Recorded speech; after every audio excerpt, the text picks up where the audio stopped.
Right. Welcome, ladies and gentlemen. Welcome to inspire others, to inspire, to empower. That's our message, and that's the dream that we've already been trying to work on for the last few years.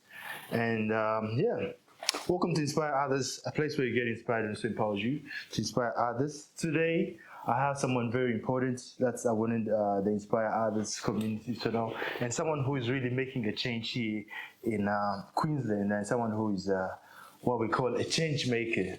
I've been following this person for a while, try to understand their story and also to understand what they're doing here in Brisbane, and also some of the ideas, listen to her podcast, and also learned a lot of things from her LinkedIn accounts. But without further ado, please welcome Gina. Hi. Gina. I was trying to say the surname. I was like, oh, it's very Marumazwitswa. Marumazwitswa. Oh, okay. Yeah. That's a Shona name? It is Shona, Oh, okay. Oh, all right. Yeah, but first of all, who is Gina per se? Like, if a person wanted to know who is Gina. Me. Okay, so I was born in Zim, and then when I was 9 months, we moved over to England. I lived in Essex till I was 10. I went back to Zim for 6 months, and I've been in Australia ever since. All right. Yeah, so that's a bit of background for you. So your upbringing was in England and here in Australia as well? Yeah, correct. So you spent a bit of time in Zimbabwe? So my parents thought it was really important for us to go back when in between England and Australia so that we can meet our grandparents and know our heritage. So we spent 6 months there. So yeah. Only 6 months? Oh, all right. Yeah, it was enough. Okay. It was during an interesting time. There was it was during the election period. Oh, yeah. Anyone that knows Zim at that time, it was a crazy time. The Zim dollar was actually on its way out. Right. So, you know, you would go to the shops and something would be, a piece of bread would be like 10 trillion. Right. You know, what the currency at the time, and then you'd go get the money out and you'd come back and it might be 20 trillion. So it was a very crazy time to be living in Zimbabwe at the time. Right. Now that currency isn't valid, so there's actually the US dollar. That's what we use. So yeah, and there was, you know, a lot of uproar and curfews and so forth. So 6 months was enough, but I was glad to see my family. I was glad to see where I was from, and yeah. So were you born in England or? No, so I was born in Zim, and then when I was 9 months, we migrated over to England. And then how old were you when you came to Australia? I would have just been turning 11. Oh, okay. Yeah. So how long have you been here then?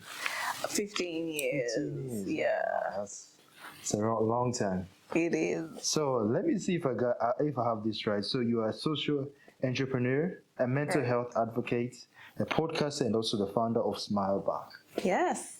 So a social enterprise, in essence, is mixing both a social cause, social responsibility, with entrepreneurship, an enterprise which is making money. Right. So Smile Back is a social enterprise. We use the funds, the way that we make money is through clothing, and then our social cause is mental health with the cold community, being culturally and linguistically diverse. Yeah. So that's what a social entrepreneur does, like. Yeah, so they say it is for purpose, for profit. For profit, for purpose. For purpose, okay. Yeah. And how did that sort of start for you to move into maybe mental health and those kind of stuff? Yeah, so there's a bit of story behind that. So when I was 18, I had an event happen in my life that triggered anxiety. Right. And at the time, I wouldn't have said it was anxiety because I didn't understand. I wasn't aware so much about mental health and what that consisted of, besides what's far off in the spectrum of mental health. So I was having insomnia, you know, I thought I was fainting. I lost so much weight. I believe at the time I lost like something like, I don't know, 7 kilos, which on a person like me is very evident. My health was just not great. And at the time I didn't know what it was. And when I was speaking, to family and so forth, everyone's like, you're fine. Just get over it, like move on. And that isn't to say that they were trying to be harsh. It was out of love, like push through how you're feeling. Right. But I always say, if you don't address your mental health, it will address you. So that was happening for some time. And then I went to the doctor and to my GP, and when I told him my symptoms, he wanted me to go for a mental health check. So I did. And it said I had severe anxiety. He was like, I'm surprised, you're just going ahead, like not getting it treated or anything. I'm very sensitive to medication and so forth, and for my own reasons, I didn't want to be on any medication. So at the time, he recommended therapy. And also at that time, my dad had a work injury and he had to do therapy, and I actually saw like positive changes in him. And my best friend at the time, she had started therapy and she became such a big advocate. So she was like, I think that you should just give it a go. You should try. I had my own reservations, and I think when I look in, it definitely is a cultural stigma of why I didn't want to go to therapy. It's like, oh, what's wrong with you? And so forth. But actually, when you start going to therapy, you realize that therapy really should be something that you do for maintenance. It shouldn't be at crisis, you know what I mean? So I started going, and my therapist is amazing. It was the best decision I ever made. True. Completely changed things around for me.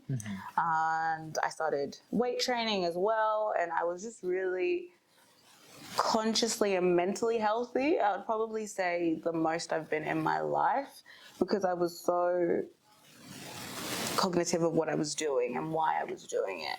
And so I remember when I was about 22, I was moving more in the Brisbane scene. I was seeing what was happening, and then I saw a lot more people like me that I felt like that would speak to me more openly.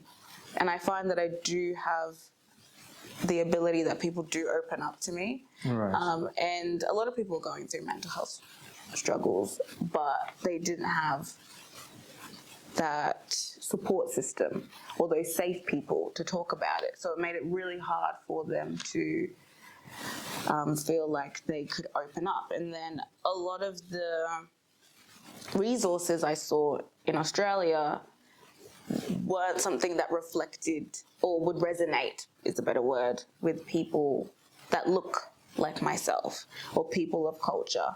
And there's many reasons for that. Language is a big one. A lot of words in African languages don't translate to the English language directly. So, anxiety, depression, postpartum, those things don't always have a clear translation. So that can be a barrier with communicating with your family and so forth.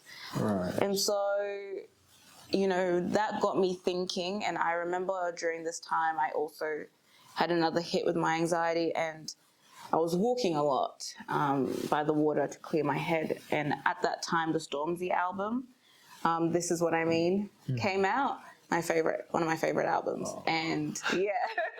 I mean, I prepared for the rap part of Stormzy, but yeah, go ahead. Yeah.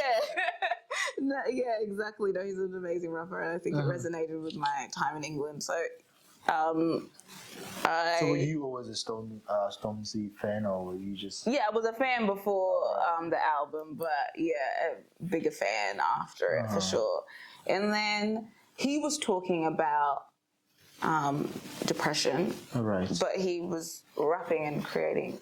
It was like one of his best performing albums, and he was just. And he was addressing it. And that really got me to thinking, like, see, this is a way to resonate with the culture. This is a way to resonate with young people. Like, Stormzy's Ghanaian, like, looking at him, and I'm pretty sure he's Ghanaian. Looking at him. From West Africa. Yes, exactly. And he is talking about his struggle, and it's resonating with people. And I thought there can be ways that we talk about mental health that don't have to look so clinical. It doesn't have to look like, it doesn't have to feel sterile.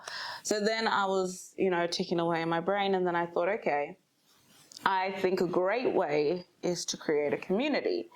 How do I create a community?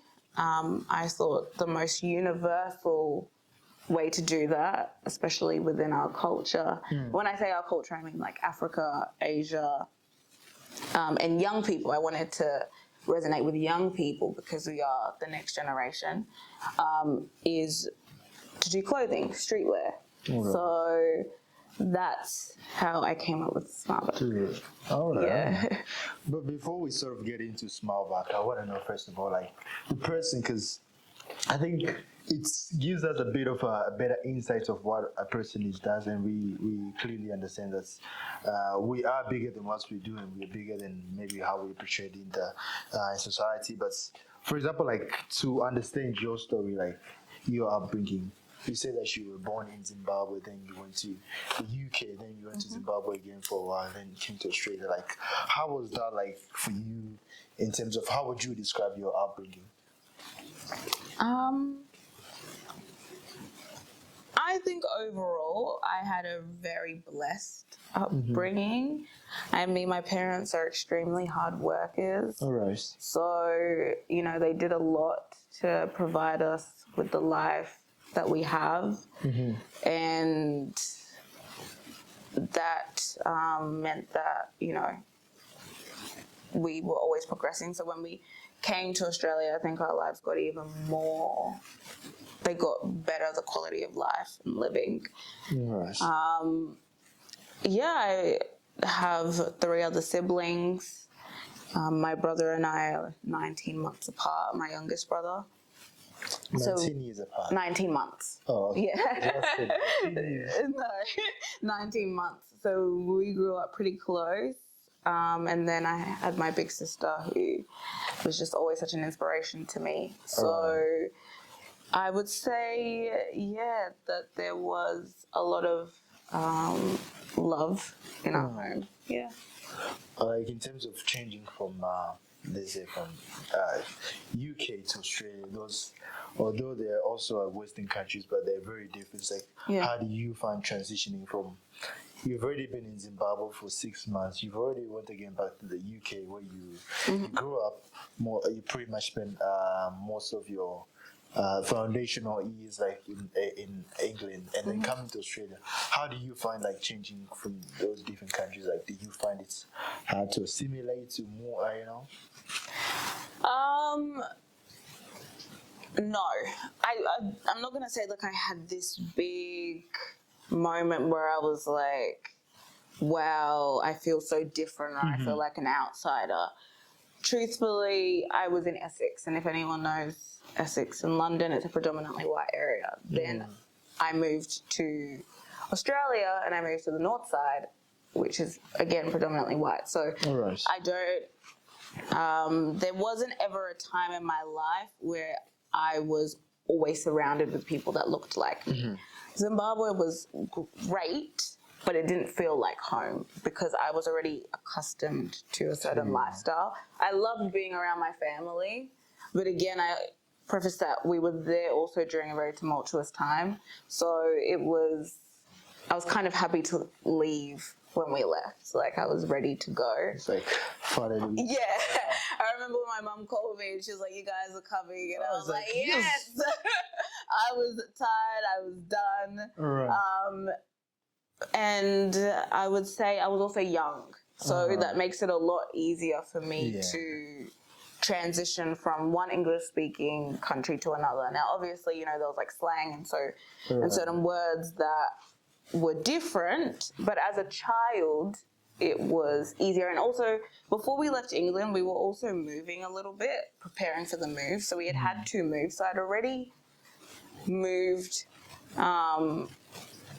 primary schools. So I didn't have deep attachments to friends over there. And before we left England, I was already feeling like I'd already moved school, so I was already feeling like, okay, I have my family, which is the biggest thing. I think the saddest part for me was leaving like my cousins in England, because we were really close. And we used to spend all the school holidays together and so forth, and they were like my brothers. So that was the hardest part. But then I think once I got over that, transitioning here was easier. And then when I was in Australia, that's where I kind of had like stability. Not to say my parents didn't provide stability, but what I mean by that is, you know, we lived in our childhood homes like 10 years now. So it was, I was more stable and built more long-term friendships and so forth. You didn't find it sort of hard to make new friends again, you know? No, I was a really like talkative child. I don't want to say outgoing. I was really talkative. Right. So I loved it. I've always was like especially because when we moved in England, you know, I was like the new girl, so people would fight to be my friend or like fight to be in their group. Oh, so you as a child, kid, eh? I think I just got on with a lot of people. So yeah, so I was excited, and then by the time I came here, you know, I also was pretty content. So yeah, yeah. And do you think your upbringing had any impacts with like what you do today in terms of like mental health advocacy and those kind of stuff? Like, not mental health advocacy, but being an entrepreneur. Yes, I think there's a lot of things that you learn with different experiences in your life that can make the building blocks of an entrepreneur. right. It's very glamorized to say, start your own business, but there's so many things that are really difficult within that. And I think my ability to move and like be outside of my comfort zone and experience discomfort and learn that, you know, once you get over that, you find your sweet spot and you keep growing from that. I think that has helped me become the entrepreneur that I am. And also my dad has a really big entrepreneurial spirit. You know, he's done a lot of things, and he's very creative. And I'm very creative. I wouldn't say that that's from my upbringing. I would just say that that's who I am. That's who you are. Yeah. Because the name Marumazwitswa, my great-grandfather, he actually changed it. We used to have a different last name. But he changed it, and it means always creating new things, always creating new. So, yeah, so I think it... Yeah. I learned that from one of my Zimbabwean friends. Yeah, you know, a couple words. Yeah, so I think it's one of those bloodline things as well. Yeah. Always creating something new. Yeah. Oh, that's pretty cool. So, like, in terms of, because when I sort of look at my life like today, and I look like what did you want to be when you grow up?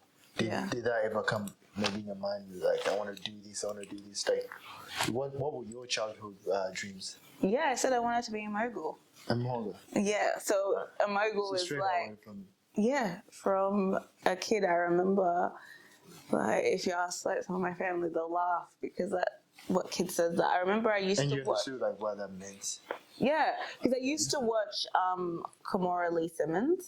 And I remember this is like before you even watched the Kardashians. It was like one of the first... I don't watch the Kardashians. Yeah.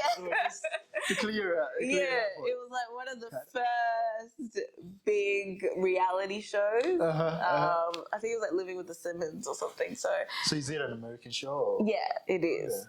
Yeah. And she was a mogul, and she was gorgeous, and she was beautiful, and she had her little kids, and she had her husband, and I really loved that. Like, I loved that I guess that's, now that I think about it, where I got my inspiration as a woman, that you can work and you can have a family and you can have businesses and you can be successful. You can have the best of both. Right. So that's what I wanted. I wanted to have businesses. You just wanted to, yeah. I've never. So it's called, what is it called again? Mogul. I don't know about the TV. Oh, it's Kimora Simmons. I think it's like Living with the Simmons. I can't remember the exact name, but if you Google it, you'll find it was pretty big in the 2000s. Okay, that's pretty cool. So in terms of now, let's maybe move on to the brand that you started, Smile Back. Yeah. Sort of what was the story behind it? Like, how did you get the name Smile Back? Like, how did you come up with that?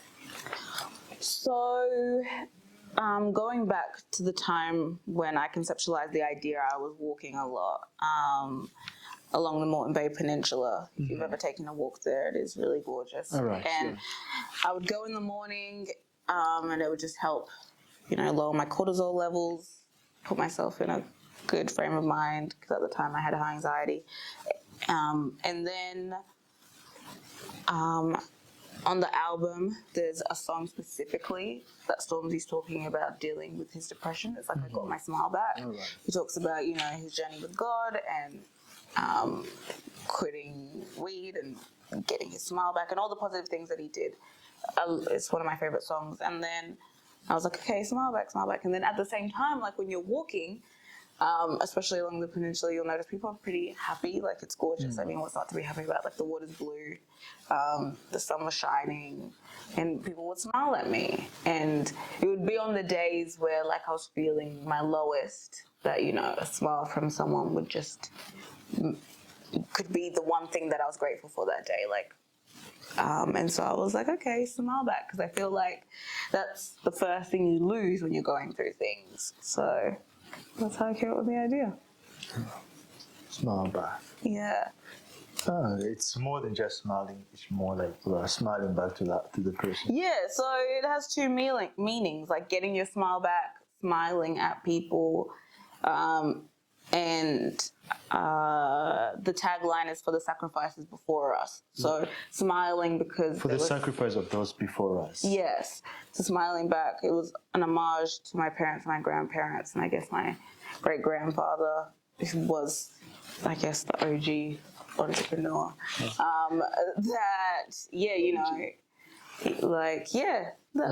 It's got multiple layers to it. Yeah. And what are those layers? Maybe let's get into those layers. That, you get your smile back. The idea of the business is to give people their smile back, to help them with their mental health, help them with their awareness, to then also remind you to smile back at others, because just the human interaction, connection can really change someone's day. And then also smiling because a lot of immigrants, migrants, refugees will really resonate that our parents have made so many sacrifices for us to have 100%. a better life.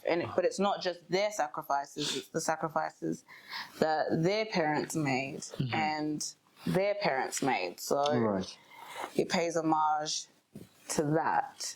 So those are the reasons that we can smile back.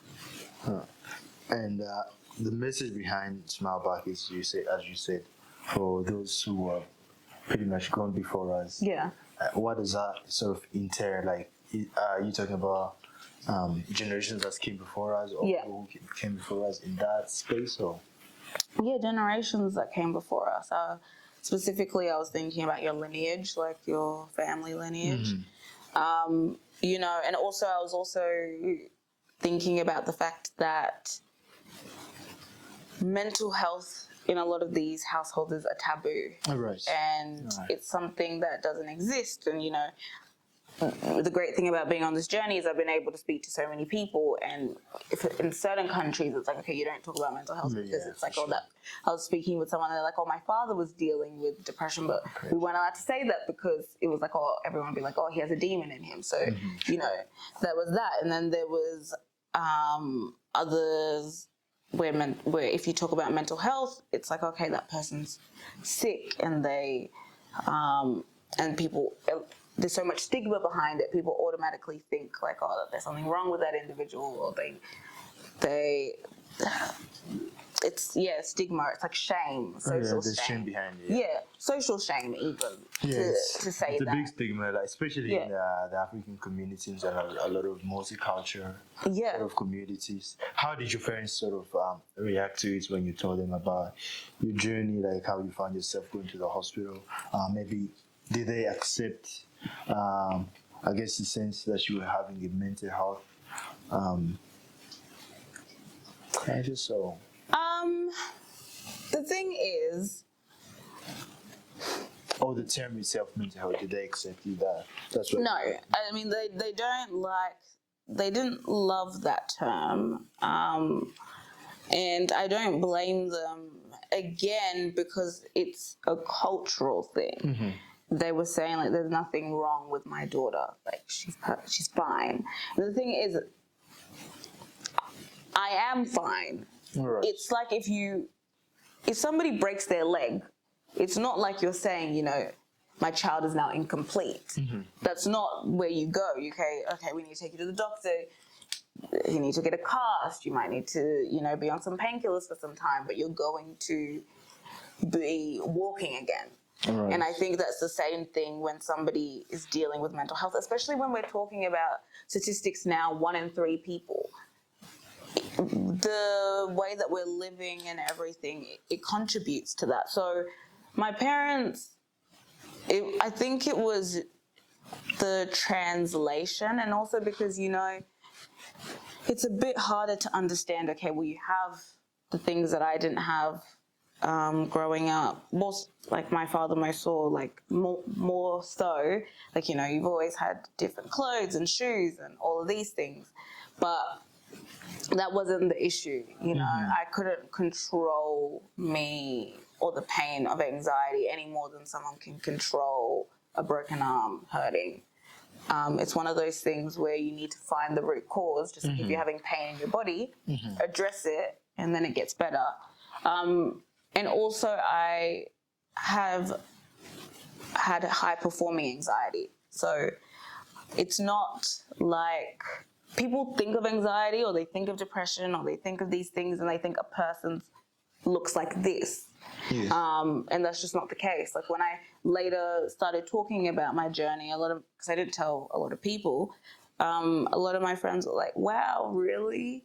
Like you know, you're outgoing, you talk to people and so forth. But that's not the issue, you know, that's not, just because I have anxiety doesn't mean that I won't be able to talk to people. It's how it was very much affecting me, you know, panic attacks, losing weight, like very high cortisol. These things really matter. 100%. Yeah, and 100%. Yeah, and stress matters. You know, stress is one of the leading killers. It manifests in your body. So they didn't 100% understand, but they've been a lot more supportive now. And my dad works within the mental health sector now, so so not because of me, but it just so happens now. So he is more understanding, and they both are more like supportive Of you. me. Yeah.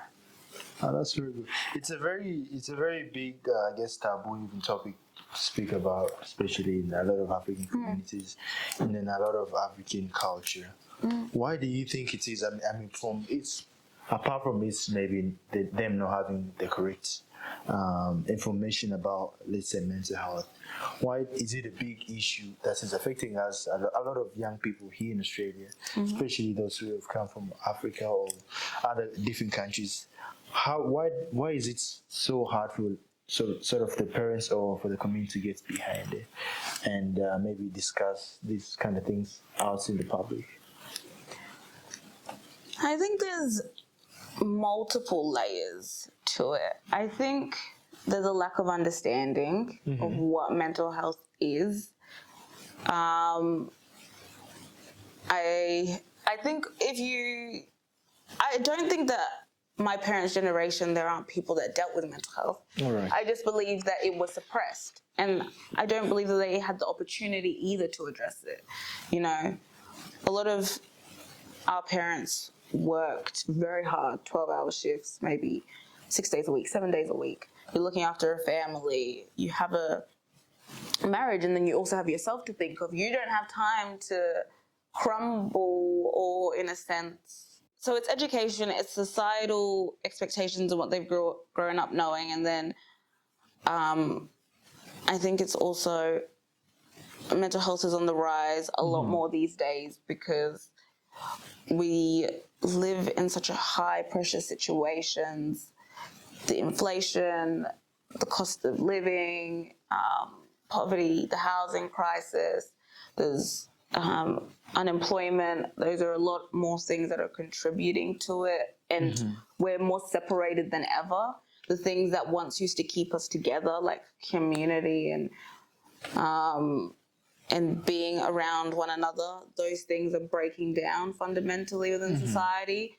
So it is on the rise a lot more than what it once was. Yes. And so it can be hard sometimes for them to get their hands around it. And also if you have a breakdown within generations, you know, if you're not aware of what's happening in your child's life and you're not having those open conversations and there's not that open dialogue existing, it does make it hard to understand someone. So there is a number of factors that contribute to why it's not spoken about so much within our communities. And like what you've been able to do with Smellback, what sort of initiative have you done to sort of tackle those problems in the society? Yeah, so when it comes to Smileback, I always love to meet people where they are. And as I said, I don't want it to be sterile. So we've had the Smileback Sports and Wellness Day. That came to my mind. By the way, how was it? Oh, it's fantastic. Unfortunately, I was unable to attend it. But how was it? Like I saw some of the pictures on Facebook. Yes, so we're having the next one in July and September. So we're having 2 this year. And that's just, sports is such a great way for you to build community. And as I said, I feel like the loss of community and human interaction and belonging is a factor of why a lot of people are dealing with mental health.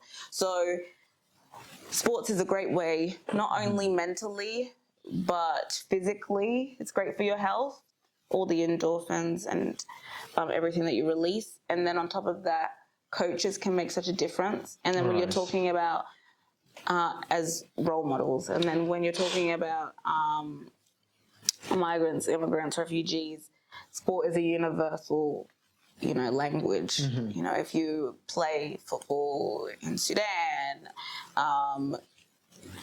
in England, here, it's all the same. It's all the same. Yeah. So it's really great for the younger generation. It's more of a preventative measure, and we have stalls there where they can talk about mental health, but then there's also so many groups where they can decide if they want to join. We have the Y, the PCYC, North Lakes Libraries, Headspace there, and they're all existing organizations within the area and which are all throughout the country that kids can join, and some of their activities are free, some are at a really low cost, and it's just a way for them to know what's in the community already. And it was great for me to even know the things that are already existing within our communities. You know, when I got the library involved, at first I was like, what correlation does the library have? But they actually have an after dark program for teens. What library? This was North Lakes Libraries. North Lakes. But it's, yeah, they had an after dark program for teens, and that's where they can come on a Thursday or Friday night, have a pizza, free, watch a movie, free, and it's a great way to be off the road, to meet other young kids, or young teens, I shouldn't say, kids, and get to know them. The space over at the Y, you know, they do basketball on the weekends for free. They do so many awesome activities, and they have such amazing leaders there that if you're having an issue or trouble, they can point you in the right direction. And often like the PCYC and the space, they're really ingrained also with the police department, but that reach the youth. So just positive influences, getting kids back on track, not doing the wrong thing and trying to catch it early. So there's a lot of pre-existing organizations that are in our communities. We just don't know about them. So, or parents aren't aware about them. So it's a great way to get parents informed, kids informed, and, move your body throughout the whole day. Mm-hmm. So you started Smile back in 2021? 2023. 2023, sorry. Yeah. 2023, and you guys have been able to do, you said about the sports. The Smile Back Sports Day. Yeah, and then we also did the Let's Talk Man to Man event, where we had the World Wellness Center. They brought a counselor. The World Wellness Center is a culturally and linguistically diverse mental health organization, so you can go there and find a practitioner that speaks your local language, and if not speaks, find a translator that can translate for you. So again, that issue of why culture can be such a barrier within mental health, they're tackling it head on by making sure that people can see practitioners, and you can also get 3 free sessions. So a lot of the issues where cost can be a major factor of why people, don't seek therapy, that cuts it from the beginning. So you can get 3 free sessions. And because it's culturally and linguistically diverse, they understand the stigma, they understand what to say, what not to say. It's very culturally appropriate. So we had that. We do want to have a women's event as well. I do know that when I was doing the men's event, a lot of women wanted to come, because we had the black bartender. He's a very amazing bartender in Brisbane, very creative, and he made the Smile Back cocktail, and he taught us the men how to make it. So we do a lot of innovative community events, but all with the basis of mental health. So it's not just coming and feeling uncomfortable or feeling put on the spot. It's doing something that's engaging, that's fun, and then, there's the opportunity there if you need it, or if your friend needs it, or just have the knowledge in your arsenal. Mm-hmm. So since you've started Smile Back, have you seen any changes in the community, or have you seen any impacts? We're still on the smaller side. So as a whole community, I can't speak to that. But what I can say, when you say, have I seen any changes, from our impact, or? From your impact, yes. Yeah. So I often was really stunned, because last year, it even slipped my mind, we also did a survey night over at the H6 studio. And it was just a survey to gather information.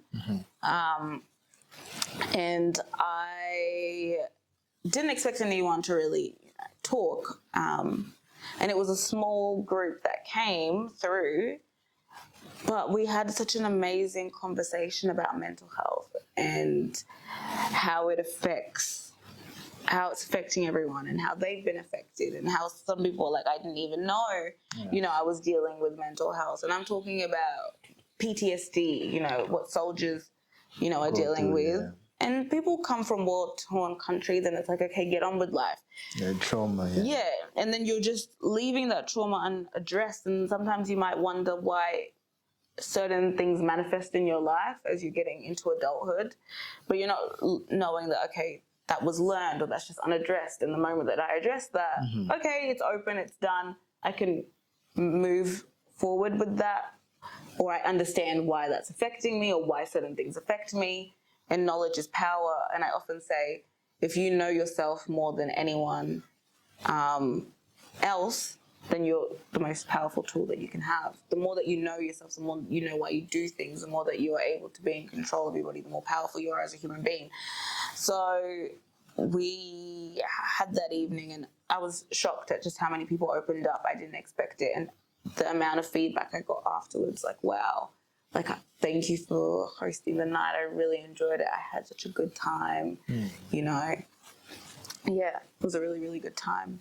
And when I had the men's event, I didn't expect anyone to open up, but again, people felt able to open up and speak and ask questions, and it was really great to see men because they are the leading gender in suicide, especially in Australia. Oh, So yeah. It's a big issue. It's a big issue. Yeah. So it was really great to see them be so involved and actually talk about their mental health, which you don't really see and hear and address that. And I've been to different events and so forth where I've been able to speak, and people sometimes are really say they're really grateful that someone like me can get up and talk about mental health and it's helped them. And even with the sports day, we were really encouraged to do it. And I was always planning to do it annually, but just hearing from the parents and even young teens, like, wow, like, thank you so much. Or, you know, now that you've done it, I really want to do something, or I really want to make a difference. So in small sections, yeah, I have seen it, and that's what makes it all rewarding. And what's the message that you want people to get from Smile Back? There's nothing don't feel like there's anything wrong with you if you're dealing with something and you need some help. You know, it's like if you have a really bad cold, you're not going to feel like you're any less of a human being for going to the doctor and getting some medicine. If you're dealing with something, you're not any less than, because you might need to talk to someone, because you might need to adjust your schedule. And it doesn't have to, how you deal with your mental health doesn't have to look like how somebody else deals with their mental health. I never went on medication, and that's not to say I'm any better than someone that has or hasn't, but you can address it the way that is best for you and what works for you. So I would say if you are dealing with something, there is hope, because I think the fact that we can sometimes, no, I don't think, the fact that it can be so stigmatized and you can have these perceptions that just aren't true,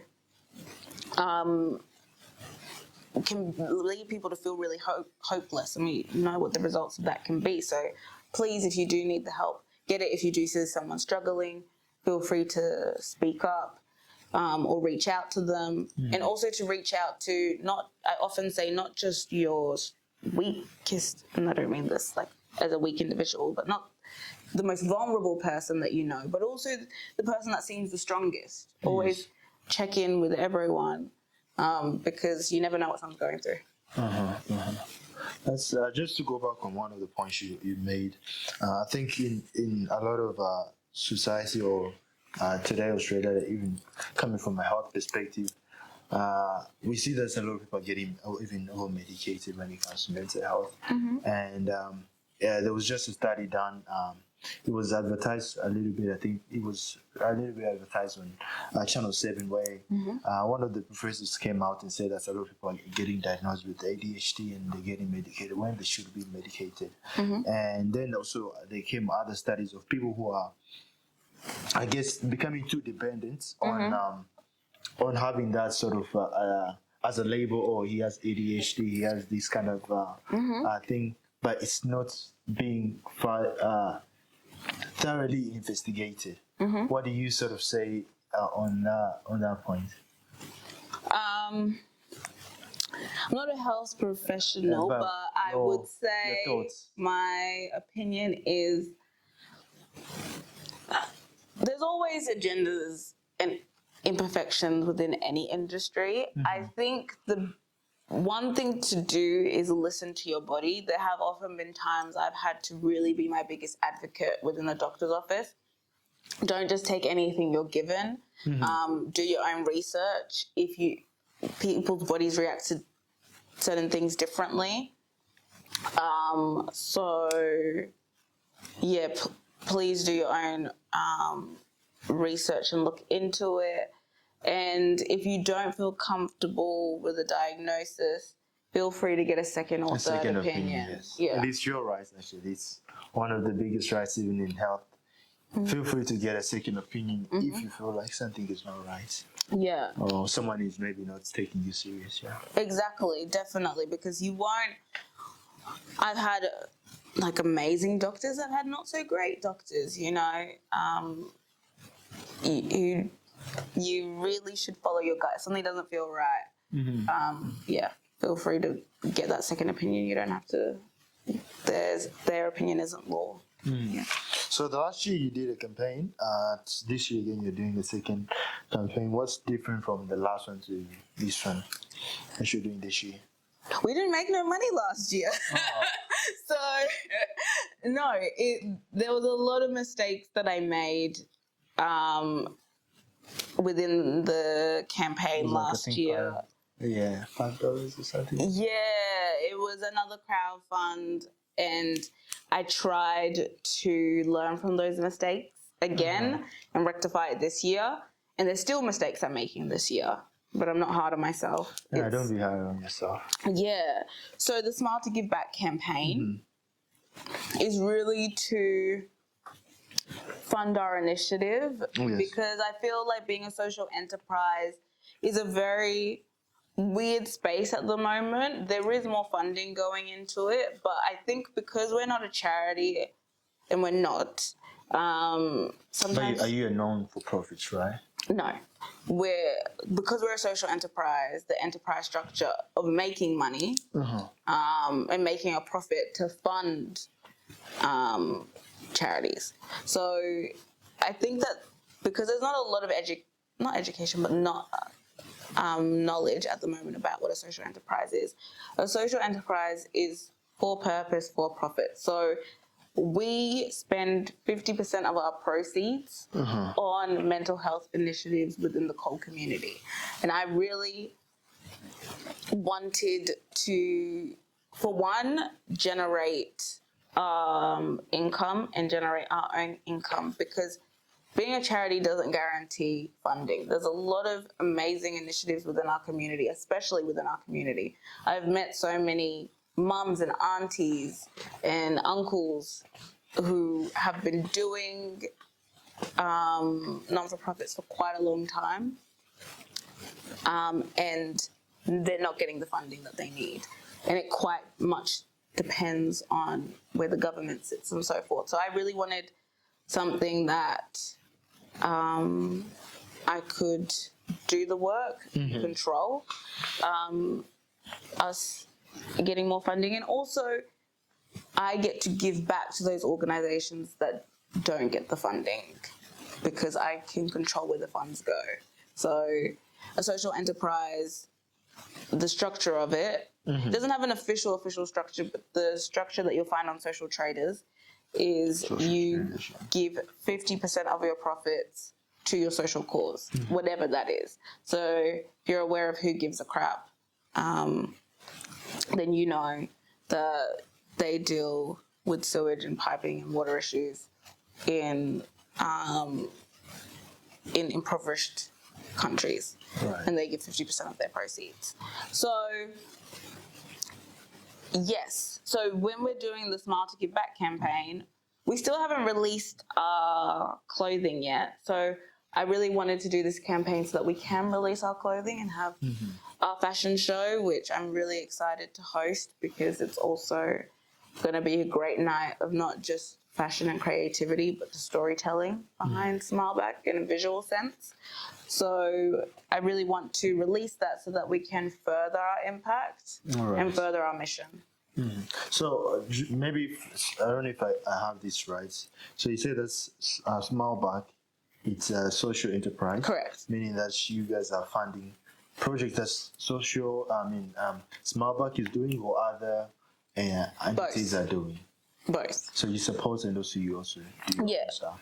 Exactly. So we can do our own non-for-profit events, but majority of it, as it stands now, is to support other multicultural, let me get my wording right.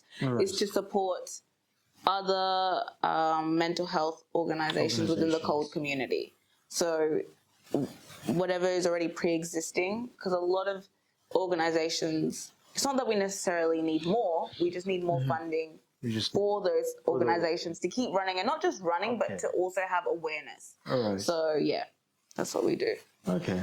So in terms of that, then can we say that's what's you're currently doing in terms of fashion? Because you have on your page you have a description in terms of fashion things that you're doing, Yeah. the clothing.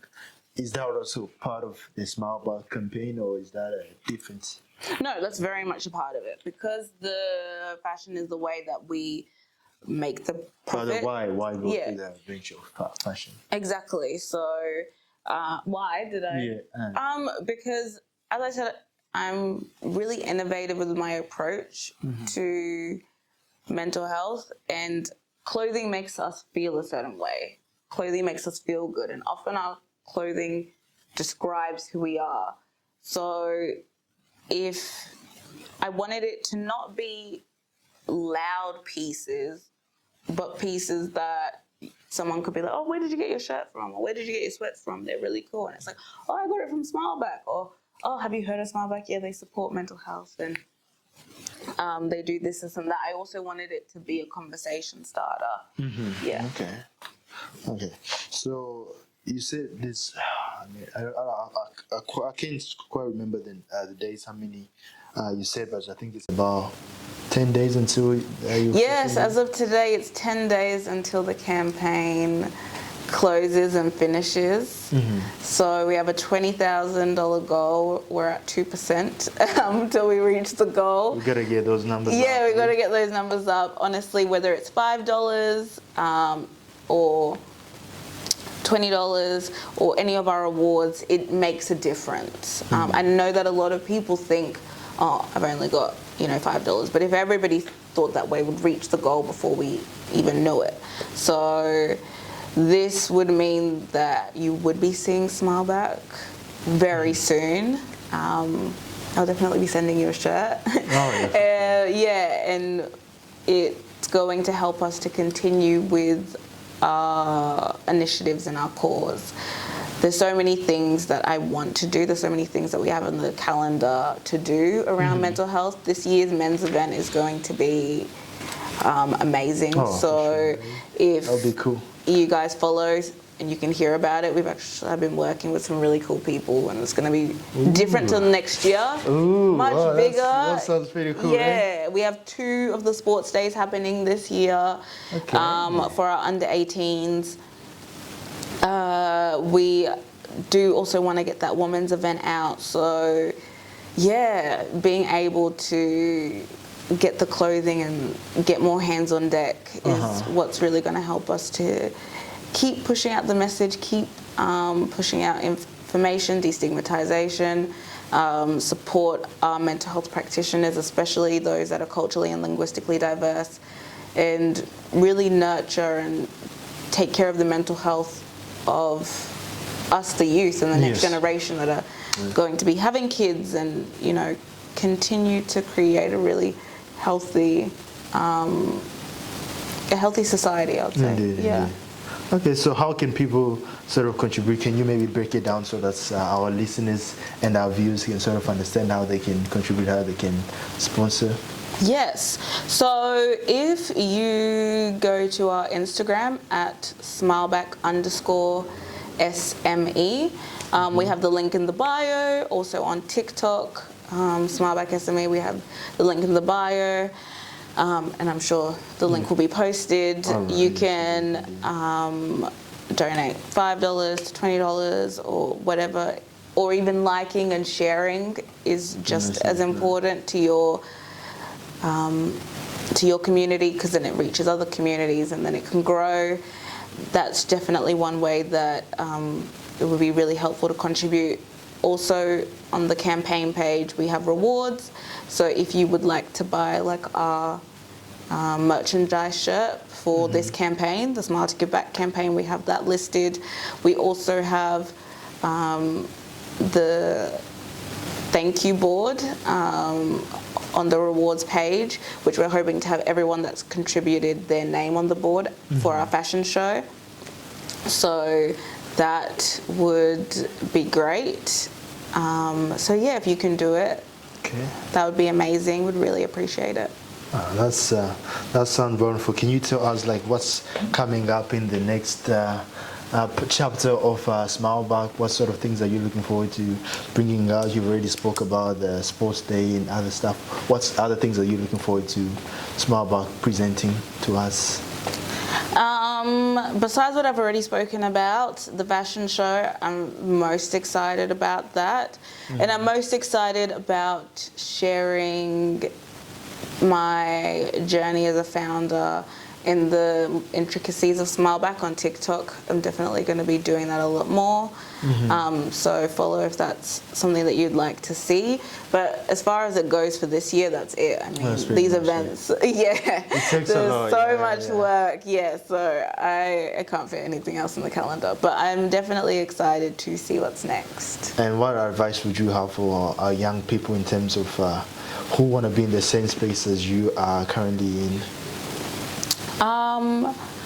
I would say to hold on to the vision. You know, if you have an idea, if there's something in your heart, if you really want to make a difference, hold on to it. The journey is not easy. There'll be lots of ups and downs, lots of obstacles. But if you're resilient, if you're a bit stubborn like me, and you fight for what you believe in and fight for what you know you're capable of, then you can do, the world is your oyster. You really can make a difference and complete your goals. Indeed. Okay. And what's your final message before we leave? I would just thank you for this platform. Thank you for this opportunity. Thank you for even giving us the opportunity to come and interview you as well. No, thank you. It's been great. I've really enjoyed it. Thank you very much. That was Inspire Others talking with Gina, and looking forward to more things coming from Smile Back. This platform will definitely continue to bring a lot of contributions in terms of what's happening around Queensland, also what's happening in Brisbane specifically, and what's happening to a lot of our multicultural communities. So we look forward to hearing more from Gina and the Smile Back team, and also look forward to more things coming from Inspire Others. Peace. Thank you.